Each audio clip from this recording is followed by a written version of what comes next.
Cristo, el fin de la ley. Porque el fin de la ley es Cristo, para justicia a todo aquel que cree. Romanos 10:4. Recordarán que el domingo pasado por la mañana hablamos de los días del Hijo del Hombre. Oh, que cada día de guardar, en el sentido más espiritual, fuera un día de ese tipo.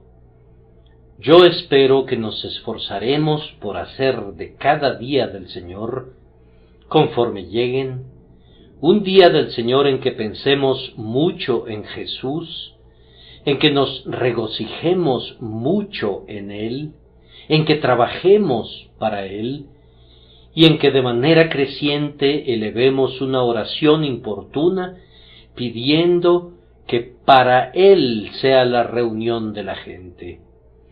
Pudiera suceder que ya no pasemos muchos domingos juntos, pues la muerte puede separarnos pronto.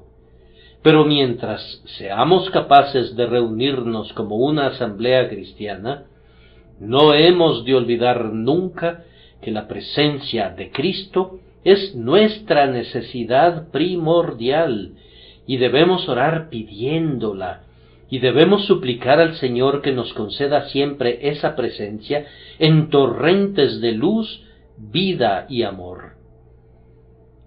Yo procuro cada vez más solícitamente que cada tiempo de predicación sea un tiempo de salvación de almas. Puedo identificarme profundamente con lo que dijo Pablo. Ciertamente el anhelo de mi corazón y mi oración a Dios por Israel es para salvación. Hemos gozado de una abundante predicación, pero, comparativamente hablando, de muy poca fe en Jesús. Y si no hay fe en Él, ni la ley ni el Evangelio responden a su fin, y nuestra labor es completamente en vano. Algunos de ustedes han oído y oído y oído repetidamente, pero no han creído en Jesús. Si no hubieran oído el Evangelio, no serían culpables de rechazarlo. ¿No han oído?, pregunta el apóstol. Sí, verdaderamente, pero aún así, no todos obedecieron al Evangelio. En el caso de muchas personas que amamos, hasta este preciso momento no ha habido una audición con el oído interior, ni ninguna obra de fe en el corazón. Queridos amigos, ¿ha de ser siempre así? ¿Cuánto tiempo ha de durar esto? ¿No habrá de venir pronto un fin a esta recepción de los medios externos, pero a este rechazo de la gracia interna? ¿Acaso tu alma no se acercará pronto a Cristo para una salvación presente? Despunta, despunta, oh día celestial, sobre los que están asentados en tinieblas, pues nuestros corazones sufren por ellos.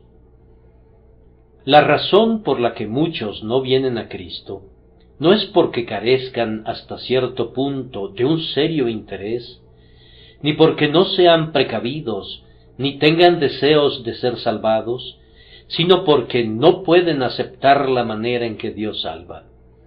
Tienen celo de Dios, pero no conforme a ciencia. Los encaminamos tanto con nuestra exhortación, que tienen deseos de obtener la vida eterna, pero no se han sujetado a la justicia de Dios. Observen que dice, no se han sujetado, pues se precisa de la sujeción. El hombre altivo quiere salvarse a sí mismo, cree que lo puede hacer, y no se dará la tarea mientras no descubra su propia impotencia a través de infelices fracasos. La salvación por gracia, que debe ser solicitada in forma pauperis, en carácter de indigencia, que debe ser pedida a la gracia libre e inmerecida como una bendición inmérita, eso es a lo que la mente carnal no quiere llegar en tanto que pueda evitarlo. Yo le suplico al Señor que obre de tal manera en algunos de ustedes que no puedan evitarlo. Yo, mientras esta mañana procuro exponer a Cristo como el fin de la ley, he orado para que Dios bendiga la exposición para algunos corazones y les haga ver la obra de Cristo y percibir que es muchísimo mejor que cualquier cosa que ellos pudieran hacer, que puedan ver lo que Cristo consumó y que se cansen de lo que ellos mismos han procurado realizar durante tanto tiempo, pero que ni siquiera en este día han podido comenzar bien. Tal vez le agrade al Señor embelezarlos con la perfección de la salvación que es en Cristo Jesús. Como diría Bunyan, tal vez se les haga agua la boca, y una vez que se desarrolla un sagrado apetito, no tardará mucho tiempo para que disfruten el festín. Pudiera ser que cuando vean el traje de brocado de oro que Jesús coloca tan gratuitamente sobre las almas desnudas, se desharán de sus propios trapos de inmundicia que ahora abrazan tan estrechamente. Esta mañana voy a hablar de dos cosas conforme el Espíritu de Dios me ayude, y la primera es Cristo con respecto a la ley. Él es el fin de la ley para justicia. Y en segundo lugar, nosotros mismos con respecto a Cristo. A todo aquel que cree, Cristo es el fin de la ley para justicia. Primero, entonces, veremos a Cristo con respecto a la ley. Como pecadores, lo que más hemos de temer sobre todas las cosas es a la ley, pues el aguijón de la muerte es el pecado y la fuerza del pecado es la ley. La ley lanza contra nosotros llamas devoradoras, pues nos condena y en términos solemnes nos fija un lugar entre los malditos, según está escrito: maldito todo aquel que no permaneciere en todas las cosas escritas en el libro de la ley para hacerlas. Con todo, extraña infatuación, con la misma fascinación con que es atraído el mosquito a la vela que quema sus alas, los hombres vuelan por naturaleza a la ley en busca de salvación y no pueden alejarse de ella.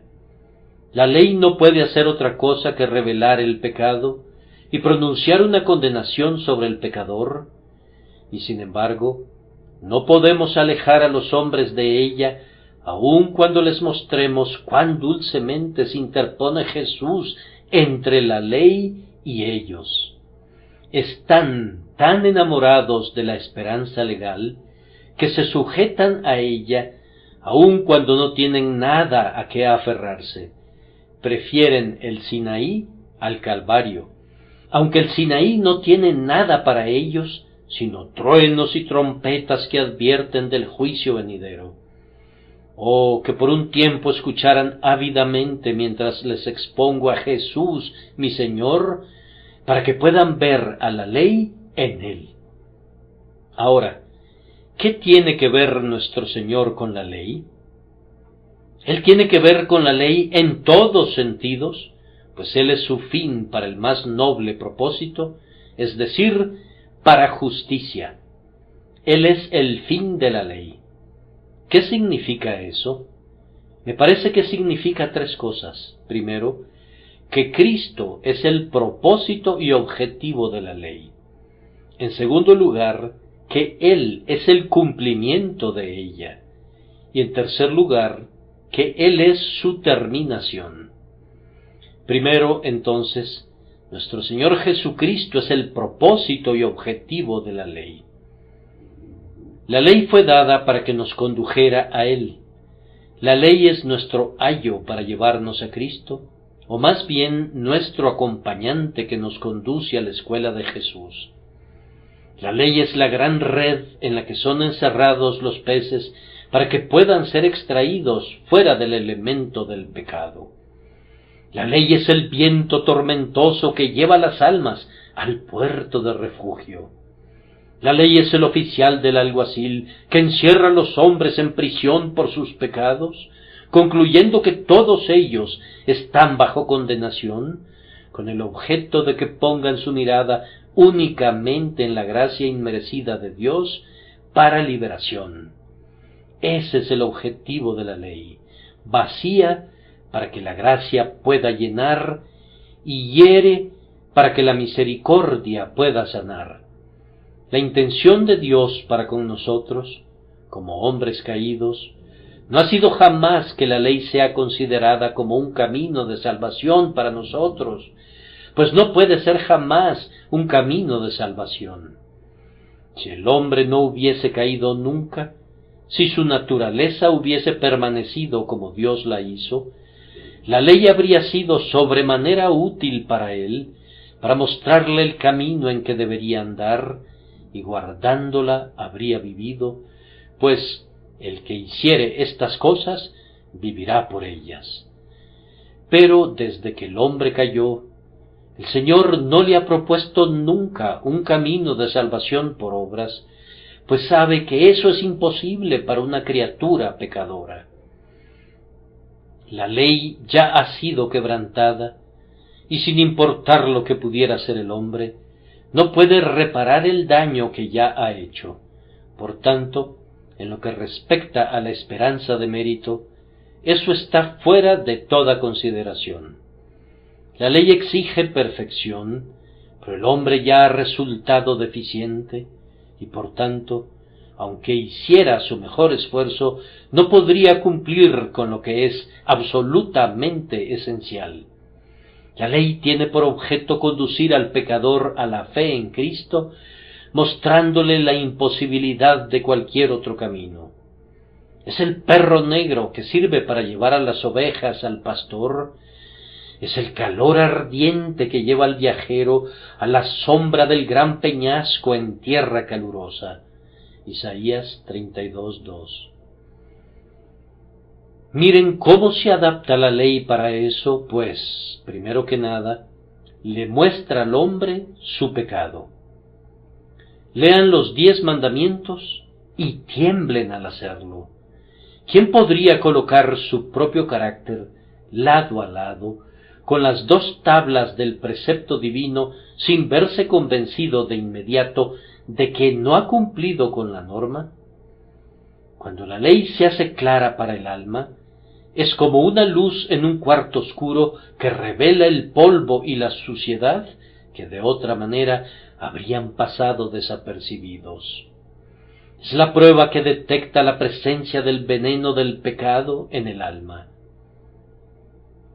Yo sin la ley vivía en un tiempo, dijo el apóstol, pero venido el mandamiento, el pecado revivió y yo morí. Nuestra belleza se desvanece por completo cuando la ley sopla sobre ella. Miren los mandamientos, les digo, y recuerden cuán grande amplitud tienen, cuán espirituales son y cuál es su gran alcance.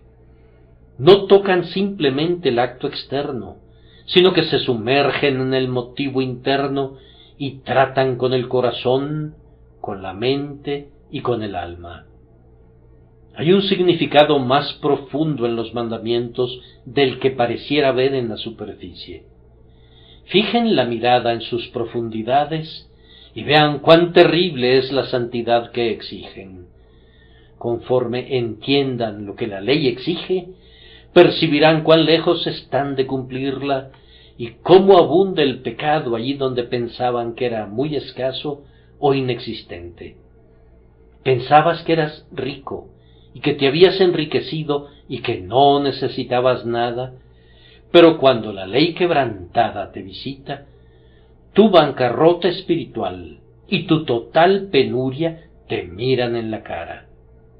Una verdadera balanza descubre un faltante en el peso, y ese es el primer efecto de la ley en la conciencia del hombre. La ley también muestra el resultado y la maldad del pecado. Miren los tipos de la antigua dispensación mosaica y vean cómo tenían el propósito de conducir a los hombres a Cristo, haciéndoles ver su condición inmunda y su necesidad de una limpieza que sólo Él puede proporcionar.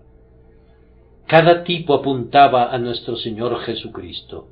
Si los hombres eran apartados por motivo de enfermedad o inmundicia, eran conducidos a ver cómo el pecado los separaba de Dios y de su pueblo.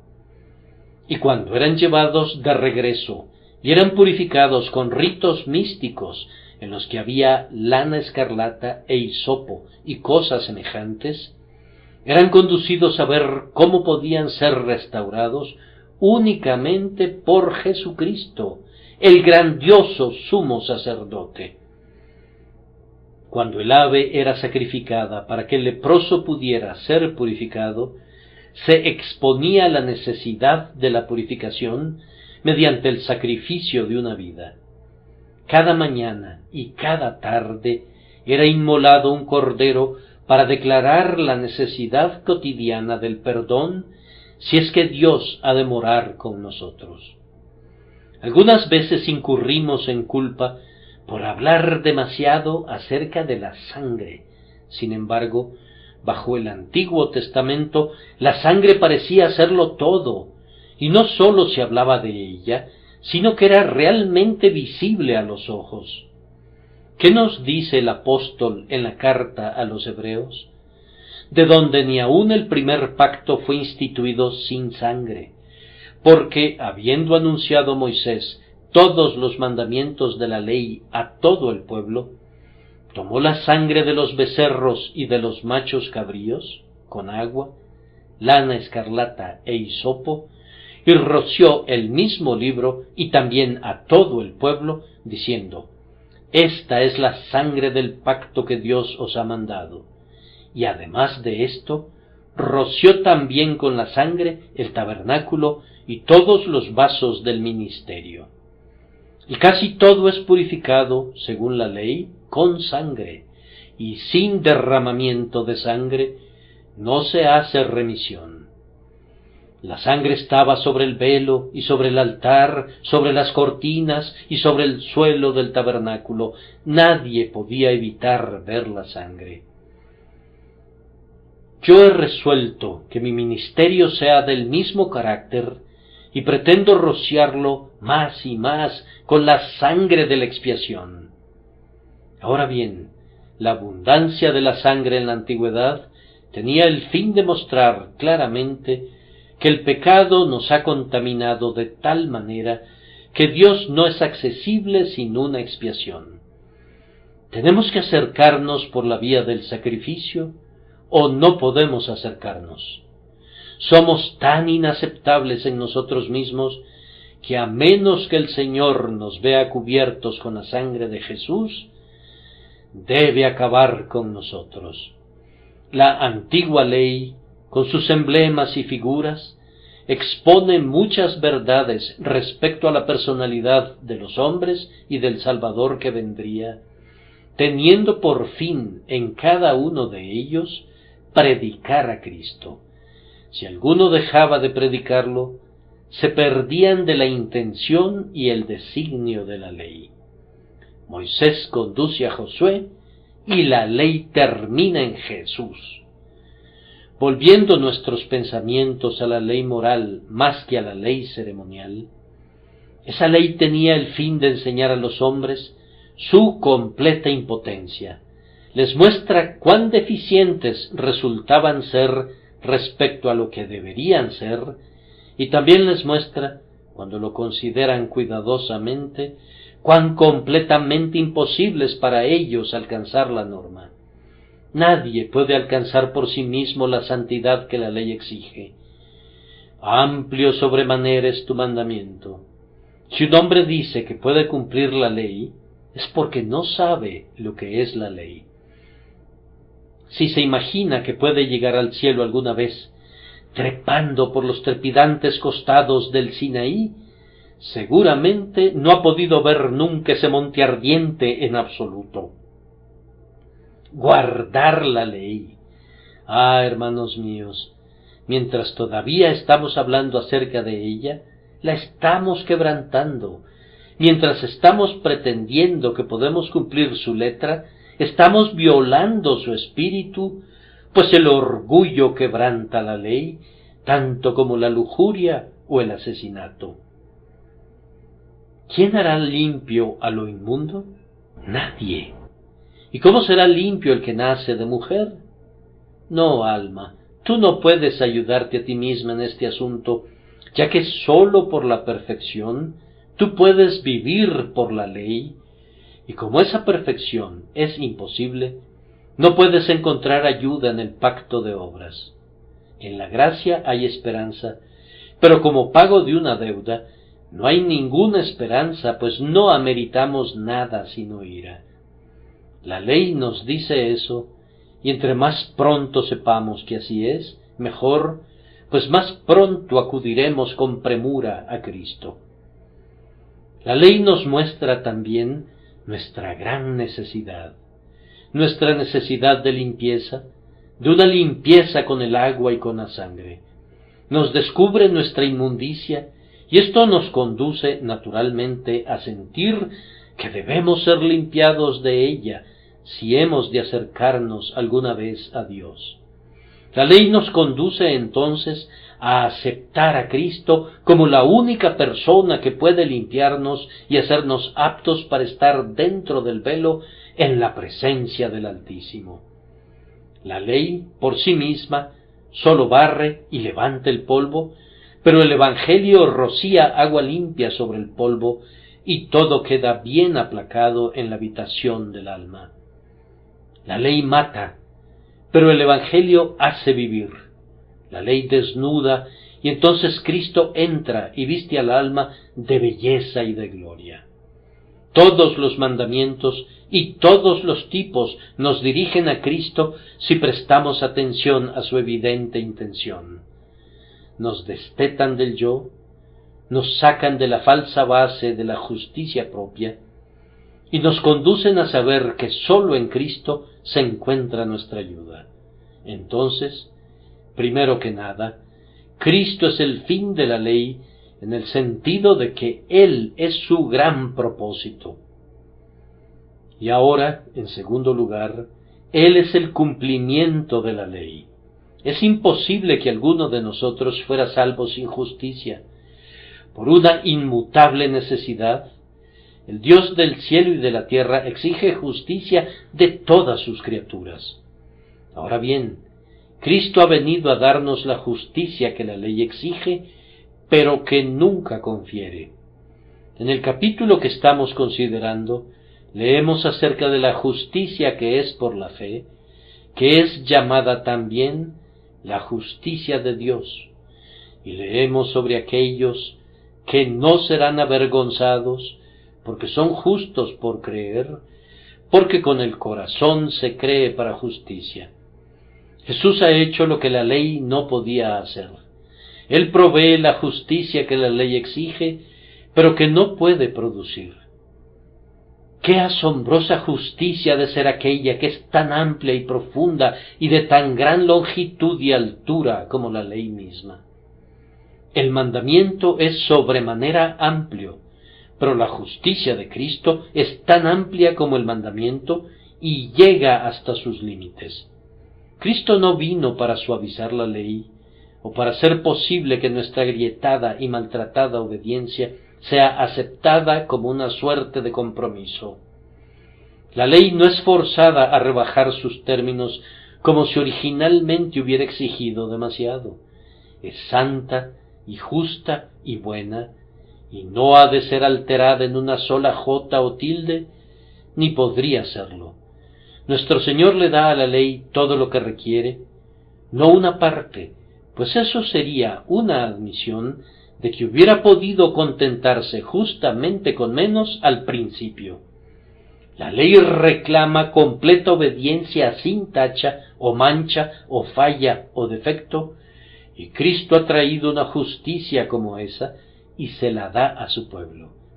La ley exige que la justicia sea sin omisión de deber y sin comisión de pecado, y la justicia que Cristo ha traído es precisamente tal que por su causa el grandioso Dios acepta a su pueblo y lo considera como que no tiene ni mancha ni arruga ni cosa semejante.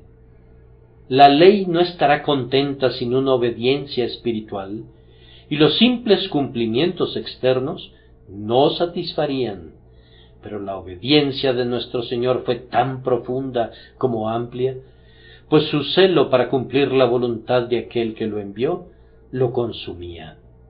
Él mismo dice: el hacer tu voluntad, Dios mío, me ha agradado, y tu ley está en medio de mi corazón. Él pone esa justicia en todos los creyentes. Por la obediencia de uno, los muchos serán constituidos justos, plenamente justos, perfectos en Cristo. Nos regocijamos usando el costoso manto de hermoso lino blanco que Jesús ha preparado, y sentimos que podemos vestirlo delante de la majestad del cielo sin un trémulo pensamiento. Esto es algo que debemos meditar, queridos amigos. Sólo como justos podemos ser salvos, pero Jesucristo nos hace justos y por tanto somos salvos. El que cree en Él es justo, así como Abraham creyó a Dios y le fue contado por justicia. Ahora pues, ninguna condenación hay para los que están en Cristo Jesús, porque son hechos justos en Cristo. Sí, el Espíritu Santo por boca de Pablo reta a todos los hombres, ángeles y demonios, a que presenten alguna acusación en contra de los elegidos de Dios, puesto que Cristo ha muerto.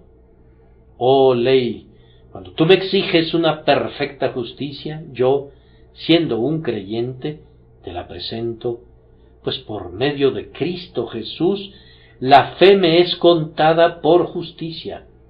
La justicia de Cristo es mía, pues yo soy uno con Él por la fe, y este es el nombre con el que Él será llamado: Jehová, justicia nuestra. Jesús ha cumplido así con las exigencias originales de la ley, pero ustedes saben, hermanos, que como nosotros hemos quebrantado la ley, hay otras exigencias. Para la remisión de pecados pasados, se pide ahora algo más que la obediencia presente y futura. Por culpa de nuestros pecados, sobre nosotros ha sido pronunciada la maldición y hemos incurrido en un castigo. Está escrito que Él de ningún modo tendrá por inocente al malvado, y cada transgresión e iniquidad tendrán su justo castigo y su recompensa. Admiremos entonces que el Señor Jesucristo es el fin de la ley en cuanto al castigo. Pensar en esa maldición y en ese castigo es algo terrible. Pero Cristo ha terminado con todo su mal y nos ha exonerado así de todas las consecuencias del pecado. En lo que se refiere a cada creyente, la ley no exige ningún castigo y no pronuncia ninguna maldición. El creyente puede señalar a la gran fianza sobre el madero del Calvario y decir: mira allí, oh ley, allí está la vindicación de la justicia divina que yo te ofrezco. Jesús, que derrama la sangre de su corazón por sus heridas y que muere por mí, es mi respuesta a tus reclamos, y yo sé que seré librado de la ira por medio de Él. Cristo ha cumplido los requerimientos tanto de la ley quebrantada como de la no quebrantada. Tanto las exigencias positivas como las penales son satisfechas en Él. Esa era una labor digna de un Dios, y he aquí, el Dios encarnado lo ha logrado. Él ha terminado con la transgresión, ha puesto un fin a los pecados, ha hecho una reconciliación por la iniquidad y ha traído la justicia eterna. Toda gloria sea a su nombre. Además, no sólo pagó el castigo, sino que al pagarlo, Cristo puso un gran honor especial sobre la ley.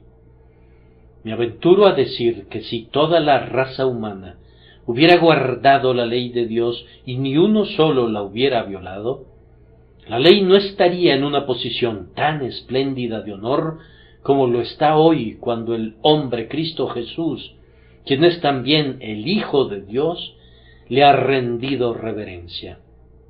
En su vida, y más aún en su muerte, el propio Dios encarnado ha revelado la supremacía de la ley. Él ha mostrado que ni siquiera el amor o la soberanía pueden hacer a un lado a la justicia. ¿Quién dirá una palabra en contra de la ley a la cual se sometió el propio legislador? ¿Quién dirá ahora que es demasiado severa cuando el propio legislador se somete a sus castigos? Porque estaba en la condición de hombre y era nuestro representante, Dios exigió de su propio Hijo una obediencia perfecta a la ley, y el Hijo voluntariamente se sometió a ella, sin decir ni una sola palabra y sin hacer ninguna excepción a su tarea. Sí, tu ley es mi delicia, dice él, y demostró que lo era, rindiéndole homenaje a plenitud. Oh, la ley bajo la cual sirve Emanuel es asombrosa. Oh, ley sin igual cuyo yugo aun el Hijo de Dios no desdeña llevar, sino que estando resuelto a salvar a sus elegidos, nacido bajo la ley, vivió bajo la ley, y murió bajo la ley, obediente hasta la muerte, y muerte de cruz. La estabilidad de la ley ha sido también asegurada por Cristo. Lo único que puede permanecer es lo que demuestra ser justo, y Jesús ha demostrado que la ley es justa engrandeciéndola y haciéndola honorable. Él dice: no penséis que he venido para abrogar la ley o los profetas. No he venido para abrogar, sino para cumplir. Porque de cierto os digo que hasta que pasen el cielo y la tierra, ni una jota ni una tilde pasará de la ley, hasta que todo se haya cumplido. Tendré que mostrarles cómo él ha puesto un fin a la ley en otro sentido, pero en cuanto a la conciliación de los eternos principios del bien y del mal, la vida y la muerte de Cristo han logrado esto para siempre. Confirmamos la ley, dice Pablo, no invalidamos la ley por la fe. El propio Evangelio de la fe comprueba que la ley es santa y justa, pues el Evangelio en el que cree la fe no altera o reduce a la ley, sino que nos enseña cómo fue cumplida integralmente. Ahora la ley permanecerá firme por los siglos de los siglos, puesto que aún para salvar al hombre elegido, Dios no la altera. Él tenía un pueblo elegido, amado y ordenado para vida, y con todo no lo salvaría a costa de un principio de rectitud. Ellos eran pecadores, ¿y cómo podían ser justificados a menos que la ley fuera suspendida o cambiada? Entonces, ¿fue cambiada la ley? Parecía que así tenía que ser si el hombre iba a ser salvado, pero Jesucristo vino y nos mostró cómo la ley podía permanecer firme como una roca, y no obstante, los redimidos podían ser salvados justamente por la infinita misericordia. En Cristo vemos tanto la misericordia como la justicia brillando a plenitud, y no obstante, ninguna de las dos eclipsa a la otra en el más mínimo grado. La ley tiene todo lo que exigió jamás, tal como debía ser, y sin embargo, el Padre de todas las misericordias ve a todos sus elegidos salvados, tal como determinó que lo serían por medio de la muerte de su Hijo. De este modo he procurado mostrarles cómo Cristo es el cumplimiento de la ley de manera integral. Y ahora, en tercer lugar, Él es el fin de la ley en el sentido de que Él es su terminación. Él ha terminado con la ley en dos sentidos. Primero que nada, su pueblo no está bajo la ley como un pacto de vida. No estamos bajo la ley, sino bajo la gracia. El antiguo pacto, según estuvo vigente con el padre Adán, era: haz esto y vivirás.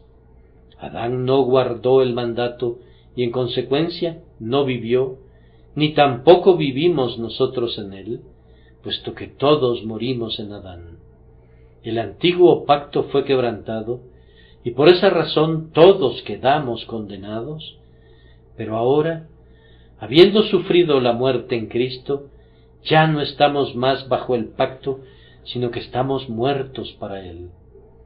Hermanos, en este momento, aunque nos regocijamos haciendo buenas obras, no buscamos la vida por medio de ellas, no esperamos obtener el favor divino por nuestra propia bondad, y ni siquiera esperamos mantenernos en el amor de Dios por algún mérito nuestro, siendo elegidos no por nuestras obras, sino según el puro afecto de su voluntad eterna, siendo llamados no por obras, sino por el Espíritu de Dios, deseamos continuar en esta gracia y no regresar más a la servidumbre del antiguo pacto. Puesto que hemos depositado nuestra confianza en una expiación provista y aplicada por gracia, por medio de Cristo Jesús, ya no somos más esclavos, sino hijos. No obramos para ser salvos, sino que ya somos salvos, y estamos obrando porque somos salvos. Ni lo que hacemos, y ni siquiera lo que el Espíritu de Dios obra en nosotros, es para nosotros el fundamento y la base del amor de Dios por nosotros, puesto que Él nos amó desde el principio porque quiso amarnos, indignos como éramos. Y Él nos ama aún en Cristo y nos mira no como somos en nosotros mismos, sino como somos en Él, lavados en su sangre y cubiertos con su justicia. Ustedes no están bajo la ley. Cristo los ha sacado de la esclavitud servil de un pacto condenatorio y los ha hecho recibir la adopción de hijos, de tal manera que ahora claman: Abba, Padre. Además, Cristo ha terminado con la ley, pues ya no estamos más bajo su maldición. La ley no puede maldecir a un creyente, pues no sabe cómo hacerlo. Lo bendice, sí, y será bendecido, pues como la ley exige justicia, y mira al creyente en Cristo y ve que Jesús le ha dado toda la justicia que exige, la ley está obligada a pronunciarlo bendecido. Bienaventurado aquel cuya transgresión ha sido perdonada y cubierto su pecado. Bienaventurado el hombre a quien Jehová no culpa de iniquidad, y en cuyo espíritu no hay engaño. Oh, el gozo de ser redimidos de la maldición de la ley por Cristo, quien fue hecho por nosotros maldición. Como está escrito: maldito todo el que es colgado en un madero. Hermanos míos, ¿entienden el dulce misterio de la salvación? ¿Han visto alguna vez a Jesús ocupando el lugar de ustedes para que ustedes pudieran ocupar su lugar? Cristo fue acusado, y Cristo fue condenado, y Cristo fue llevado a la muerte, y Cristo fue herido por el Padre hasta la muerte, y por esa razón ustedes son absueltos, justificados y librados de la maldición, porque la maldición se ha cumplido en su Redentor. Ustedes son admitidos a disfrutar de la bendición, porque la justicia que era suya ha sido transferida ahora a ustedes, para que puedan ser bendecidos por el Señor por todos los siglos. Triunfemos y regocijémonos en esto perennemente. ¿Por qué no habríamos de hacerlo? Y sin embargo, algunos miembros del pueblo de Dios se someten a la ley en cuanto a sus sentimientos y comienzan a temer que porque están conscientes del pecado, no son salvos a pesar de que está escrito: Él justifica al impío. En lo que a mí respecta, me encanta vivir cerca de un Salvador del pecador. Si mi condición delante del Señor dependiera de lo que yo soy en mí mismo, y de qué buenas obras y qué justicia pudiera ofrecer, ciertamente yo tendría que condenarme 1000 veces al día. Pero si me aparto de eso y digo, yo he creído en Jesucristo y por tanto la justicia es mía, eso es paz, reposo y el principio del cielo. Cada uno logra esa experiencia. Su amor por Jesucristo comienza a arder y uno siente que si el Redentor le ha librado de la maldición de la ley, no continuará en el pecado, sino que se esforzará por vivir una vida nueva. Nosotros no nos pertenecemos, hemos sido comprados por precio y por tanto queremos glorificar a Dios en nuestros cuerpos y en nuestros espíritus que le pertenecen al Señor. Esto basta en cuanto a Cristo con respecto a la ley. Ahora, en segundo lugar, tenemos que vernos a nosotros mismos con respecto a Cristo, pues el fin de la ley es Cristo para justicia a todo aquel que cree. Ahora vean el punto, a todo aquel que cree. Ahí se ubica el énfasis. Vamos, varón, mujer, ¿creen ustedes? No puede hacerse ninguna otra pregunta de mayor peso bajo el cielo. ¿Crees tú en el Hijo de Dios? ¿Y qué es lo que debe creerse? No se trata de aceptar meramente un conjunto de doctrinas y decir que tal y tal credo es tuyo para luego ponerlo sobre el anaquel y olvidarlo. Creer es confiar, depender, descansar en, reposar en. ¿Crees tú que Jesucristo resucitó de los muertos? ¿Crees tú que ocupó el lugar del pecador y que padeció el justo por los injustos? ¿Crees que puede salvar perpetuamente a los que por él se acercan a Dios? ¿Y pones tú, por tanto, todo el peso y el énfasis de la salvación de tu alma en él y únicamente en él? Entonces Cristo es el fin de la ley para justicia para ti, y tú eres justo. Si tú crees, estás vestido con la justicia de Dios. No sirve de nada presentar ninguna otra cosa si no crees, pues nada servirá. Si la fe está ausente, falta lo esencial. Puedes juntar sacramentos, oraciones, lecturas de la Biblia, oír el Evangelio y apilarlos hasta las estrellas y convertirlos en una montaña gigantesca como el Alto Olimpo, pero todo eso es mera paja si la fe no está allí. Que creas o que no creas es lo que debe decidir el asunto. ¿Buscas la justicia en Jesús y lejos de tu yo? Si lo haces, Él es el fin de la ley para ti. Ahora observen que no se hace ninguna pregunta en cuanto al carácter previo, pues está escrito, el fin de la ley es Cristo para justicia a todo aquel que cree.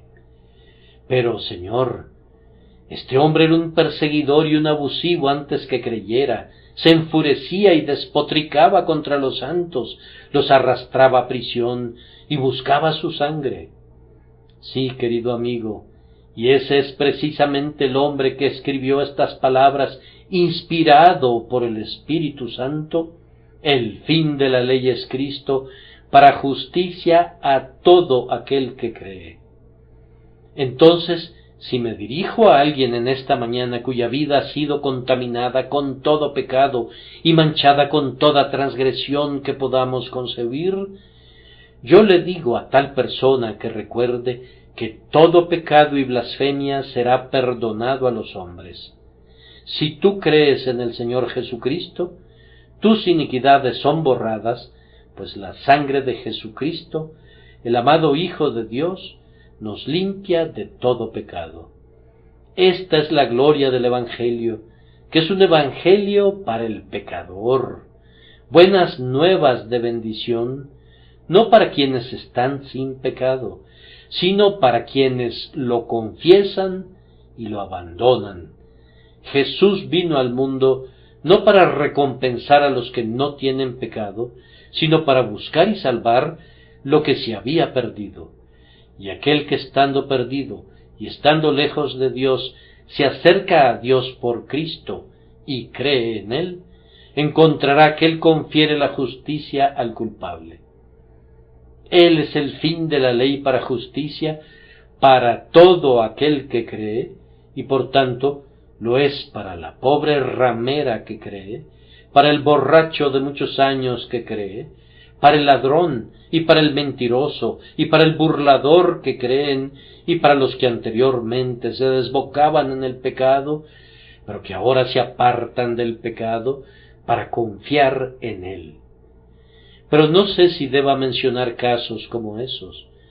Para mí el hecho más maravilloso es que Cristo es el fin de la ley para justicia para mí, pues yo creo en Él. Yo sé a quién he creído y estoy seguro de que es poderoso para guardar mi depósito para aquel día. Otro pensamiento que surge del texto es que no se dice nada a modo de calificación en cuanto a la fuerza de la fe. Él es el fin de la ley para justicia para todo aquel que cree, ya sea para poca fe o gran corazón. Jesús protege la retaguardia así como la vanguardia. No hay diferencia entre un creyente y otro en cuanto a la justificación. En tanto que haya un vínculo entre Cristo y tú, la justicia de Dios es tuya. El eslabón pudiera ser tan tenue como una telilla, como un hilo de araña de fe trémula, pero si va directamente desde el corazón hasta Cristo, la gracia divina puede fluir y fluirá a lo largo del hilo más delgado. Es maravilloso ver cuán fino puede ser el alambre que transmite el fluido eléctrico. Pudiéramos necesitar un cable para transmitir un mensaje a través del mar, pero eso es sólo para la protección del alambre. El alambre que realmente transporta el mensaje es una cosa muy delgada. Aunque tu fe fuera del tipo del grano de mostaza, aunque fuera algo que sólo toca trémulamente el borde del manto del Salvador, basta con que digas: Señor, creo, ayuda a mi incredulidad. Con sólo que fuese la fe de Pedro al momento de hundirse, o la de María en su llanto, con todo, si fuera fe en Cristo, Él será el fin de la ley para justicia para ti, de la misma manera que lo fue para el primero de los apóstoles. Si esto es así, entonces, queridos amigos, todos los que creemos somos justos. Creyendo en el Señor Jesucristo hemos obtenido la justicia que aquellos que siguen las obras de la ley desconocen por completo. No hemos sido santificados completamente. Ojalá hubiéramos sido santificados. Aunque lo odiamos, no estamos libres de pecado en nuestros miembros. Pero aún así, a pesar de todo eso, somos verdaderamente justos a los ojos de Dios, y siendo hechos idóneos por la fe, tenemos paz con Dios.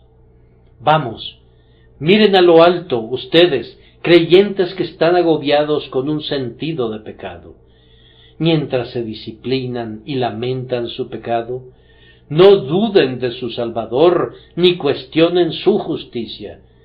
Ustedes están negros, pero no se detengan allí, antes bien prosigan a decir como lo hizo la esposa: morena soy, pero codiciable. Aunque en nosotros mismos somos deformes y negros, tal como se ven las tiendas de Cedar, con todo, cuando nos vestimos con tu hermosura, somos bellos como los atrios de Salomón. Ahora observen que el contexto de nuestro texto nos asegura que siendo justos, somos salvos, pues, ¿qué dice ahí? Si confesares con tu boca que Jesús es el Señor, y creyeres en tu corazón que Dios le levantó de los muertos, serás salvo. El que es justificado es salvado, pues si no, ¿cuál sería el beneficio de la justificación? Sobre ti, oh creyente, Dios ha pronunciado el veredicto de salvado y nadie lo revertirá. Eres salvado del pecado y de la muerte y del infierno. Eres salvado aún ahora con una salvación presente, quien nos salvó y llamó con llamamiento santo. Siente el embelesamiento por ello en esta hora. Amados, ahora somos hijos de Dios. Y ahora habré concluido una vez que haya dicho justo esto. Si alguien aquí presente piensa que puede salvarse a sí mismo y que su justicia propia le bastará delante de Dios, yo le rogaría encarecidamente que no insulte a su Salvador. Si tu justicia propia basta, entonces, ¿por qué vino Cristo aquí para cumplir una? ¿Compararás por un instante tu justicia con la justicia de Jesucristo? ¿Qué semejanza hay entre tú y Él? Tanta como la que hay entre una hormiga y un arcángel.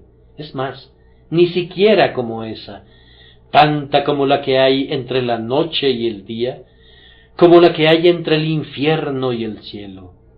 Oh, aunque yo tuviera una justicia propia que nadie pudiera criticar, yo la desecharía voluntariamente para tener la justicia de Cristo, pero como no tengo ninguna justicia propia, en verdad me regocija más tener la de mi Señor. Cuando el señor Whitefield predicó por primera vez a los mineros del carbón en Kingswood, cerca de Bristol, podía ver cuando sus corazones comenzaban a ser tocados gracias a las estrías de color blanco que formaban las lágrimas al descender por sus negras mejillas. Veía que estaban recibiendo el Evangelio y escribió en su diario: como estos pobres mineros del carbón no tenían ninguna justicia propia, se gloriaban en aquel que vino a salvar a los publicanos y a los pecadores. Bien, señor Whitefield, eso es válido en cuanto a los mineros, pero es igualmente válido en cuanto a muchos de nosotros aquí, que tal vez no teníamos negros nuestros rostros, pero teníamos negros los corazones. Podemos decir en verdad que también nos regocijamos al desechar nuestra justicia propia y tenerla por escoria y estiércol para ganar a Cristo y ser hallados en Él. En Él está nuestra única esperanza y nuestra única confianza. Por último, si cualquiera de ustedes rechaza la justicia de Cristo, eso equivale a perecer eternamente, porque no puede ser que Dios los acepte o que acepte su pretendida justicia si han rehusado la justicia real y divina que pone ante ustedes en su Hijo. Si pudieras subir a las puertas del cielo y el ángel te dijera: ¿qué derecho tienes para entrar aquí? Y tú le respondieras: yo tengo mi propia justicia.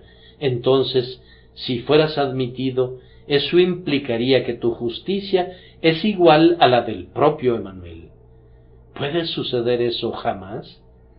¿Piensas que Dios va a permitir alguna vez que sea sancionada una mentira tal? ¿Dejará que una justicia falsa de un pobre pecador desgraciado pase como legítima lado a lado con el oro fino de la perfección de Cristo? ¿Por qué fue llenada la fuente con sangre si no necesitas ser lavado? ¿Acaso es Cristo una superfluidad? Oh, no puede ser. Tienes que tener la justicia de Cristo o serás injusto, y siendo injusto, no serás salvado, y no siendo salvado, has de permanecer perdido por los siglos de los siglos. ¿Cómo? ¿Acaso todo se reduce a que debo creer en el Señor Jesucristo para justicia y debo ser hecho justo por medio de la fe? Sí, así es. En eso consiste todo. ¿Cómo? ¿Debo confiar únicamente en Cristo y entonces puedo vivir como yo quiera? No puedes vivir en pecado después de haber confiado en Jesús, pues el acto de la fe conlleva un cambio de naturaleza y una regeneración de tu alma. El Espíritu de Dios que te conduce a creer también cambiará tu corazón. Hablaste de vivir como se te antoje, Pero entonces querrás vivir de manera muy diferente a como lo haces ahora. Cuando creas, odiarás las cosas que amabas antes de tu conversión y amarás las cosas que odiabas. Ahora tú estás tratando de ser bueno y experimentas grandes fracasos porque tu corazón está alejado de Dios. Pero una vez que hayas recibido la salvación por medio de la sangre de Cristo, tu corazón amará a Dios y entonces guardarás sus mandamientos que ya no serán onerosos para ti. Lo que tú necesitas es un cambio de corazón y no lo tendrás nunca excepto por medio del pacto de gracia. En el antiguo pacto no hay ni una sola palabra acerca de la conversión. Para eso tenemos que mirar al nuevo pacto, y esto es lo que dice: esparciré sobre vosotros agua limpia, y seréis limpiados de todas vuestras inmundicias, y de todos vuestros ídolos os limpiaré. Os daré un corazón nuevo, y pondré espíritu nuevo dentro de vosotros, y quitaré de vuestra carne el corazón de piedra, y os daré un corazón de carne, y pondré dentro de vosotros mi espíritu, y haré que andéis en mis estatutos, y guardéis mis preceptos, y los pongáis por obra. Esta es una de las más grandes promesas del pacto, y el Espíritu Santo la cumple en los escogidos. Oh, que el Señor los persuada tiernamente a creer en el Señor Jesucristo, y esa promesa y todos los otros compromisos del pacto serán cumplidos en tu alma. Que el Señor los bendiga. Espíritu de Dios, envía tu bendición sobre estas pobres palabras mías, por nuestro Señor Jesucristo. Amén.